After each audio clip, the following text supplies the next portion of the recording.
MCC is back with another Twitch Rivals event with MCC Colour the World. This event has a lack of top players, as well as lots of new or returning one-time players, so there is a lot of unpredictability going on in this event, but I'm going to do my best to give some analysis and predictions for these amazing teams. First we have the Red Rabbits, consisting of Jeremy, Linktigger, Milkberry and Sneak Snag. This team sees the return of Jeremy after winning his first MCC, and Sneak is also back on Twitch Rivals after clutching up to win the last one, so this team definitely has winning potential, but it will depend a lot on how well Linktigger can do as a newcomer and how well Maddie can do after not playing since Rising 2.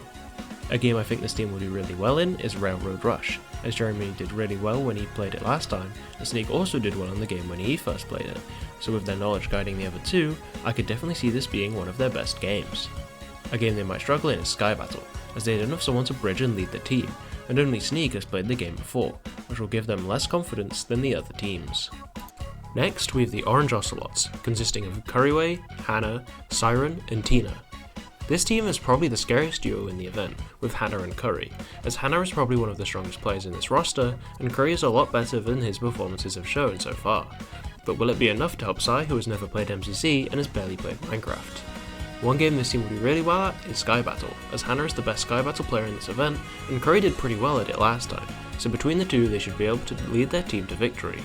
However, a game they will struggle in is Hole in the Wall, as it is one of Hannah's weaker games and Curry did about average in the game, but Tina struggles with this game, and Sai will probably struggle as well as a newcomer, which will have them fall to the bottom in this game without a strong carry.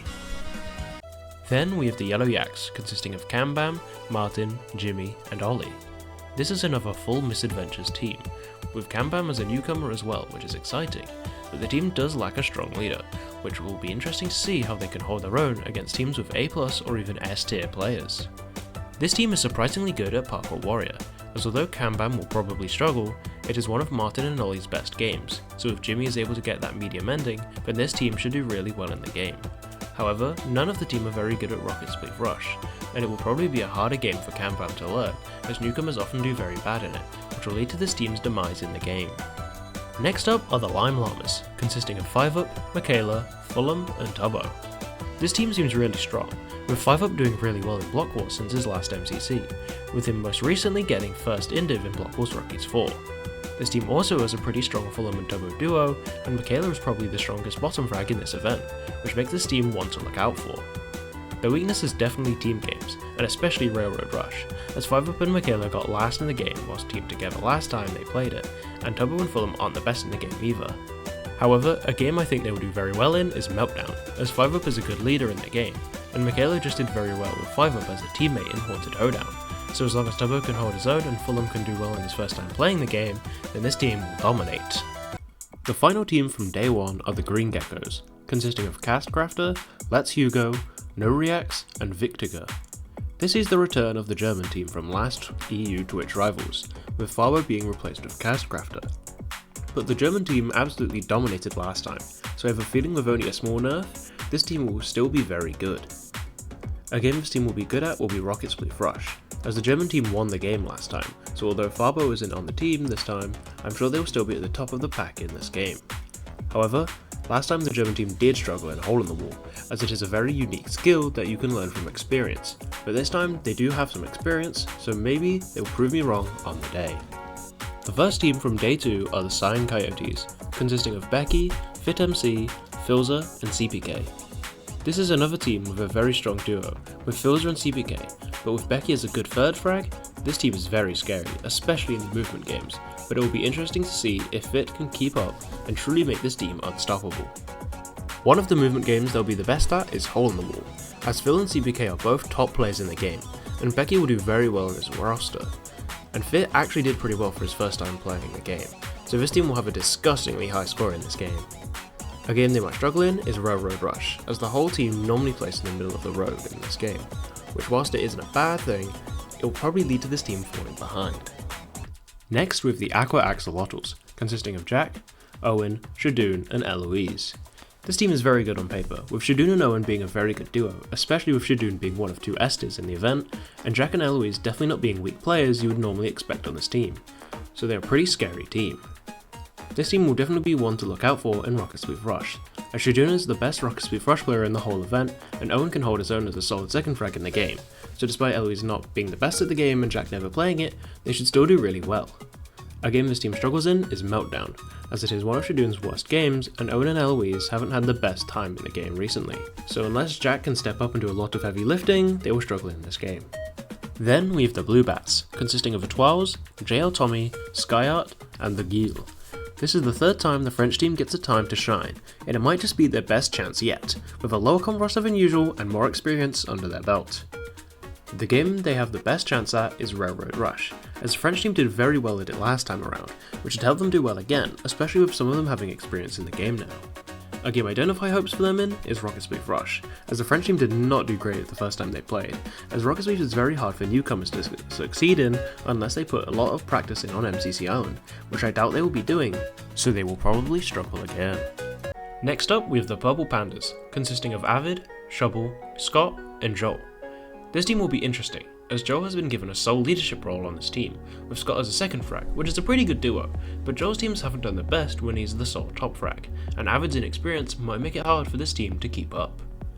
One of this team's best games will be Meltdown, as whilst Joel, Scott, and Shubble are pretty good at the game, Avid got 4th when he played it in Rising, which will help give this team a nice boost in the game, with everyone on the team being capable of popping off. A game I'm a bit worried about for this team is Sky Battle, as whilst Joel can do really well in the game, when he is the top frag in the game, his teams don't do that great, and I fear it will be the same with not many confident PvPers on this team. Finally, we have the Pink Parrots, consisting of Amesy, Gucky, Panky, and Sandwich Lord. This is the most unpredictable team this event, as Sandwich has only played one event, and Panky hasn't played before, so having your two best players be very inexperienced is risky, but they have a lot of potential, and Amesy and Gucky are pretty experienced and a very decent bottom 2 on the team, that should help them have some solid foundations to build from. A game they are obviously a threat in is Parkour Warrior, as Sandwich is most likely going to destroy the game, and Panky has been putting practice in, so I think he'll be able to help pull the team's score up, even though Amesy and Gucky don't always do the best in the game. However, I think they will have a difficult time in Railroad Rush, as Sandwich and Amesy didn't do great last time, and I doubt Panky or Gucky will be wanting to take the leadership role in the game to stop this team falling down the leaderboard. Before I reveal my predictions, I just want to take the time to ask you to like and subscribe. I really appreciate the support I've gotten on my last predictions video and my shorts, but I'm still a small channel and have lots of room to grow, so I'd love to have you along for this journey. Anyway, in 10th I have the bluebats. Despite the weaker roster, I think Blue will still struggle, as this is a very high individual roster of games, which they don't have the same practice and experience in that the other teams do. In 9th, I have the Yellow Yaks.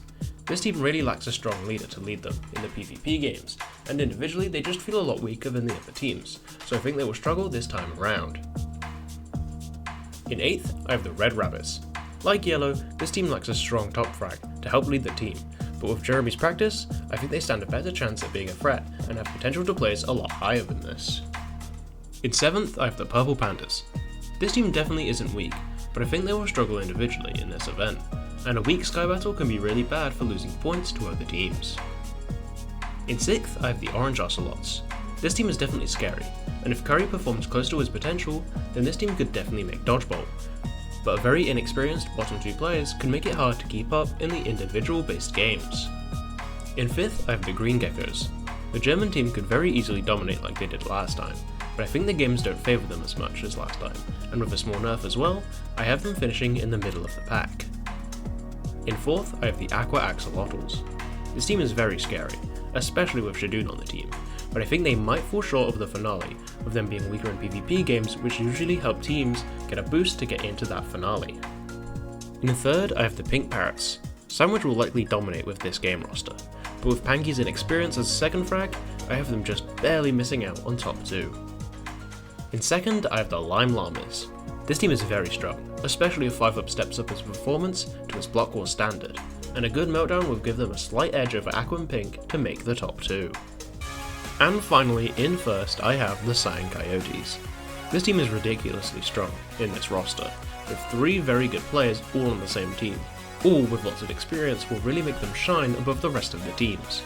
I also think they will win Dodgeball, with 3 pretty good Dodgeball players on their team, whilst Llama is pretty inexperienced in the game. Thank you for watching. I'm sure you disagree with me, as it is impossible to perfectly predict events, so let me know what your predictions are down below. I've been the Minecraft Event Analyst, signing off. Goodbye.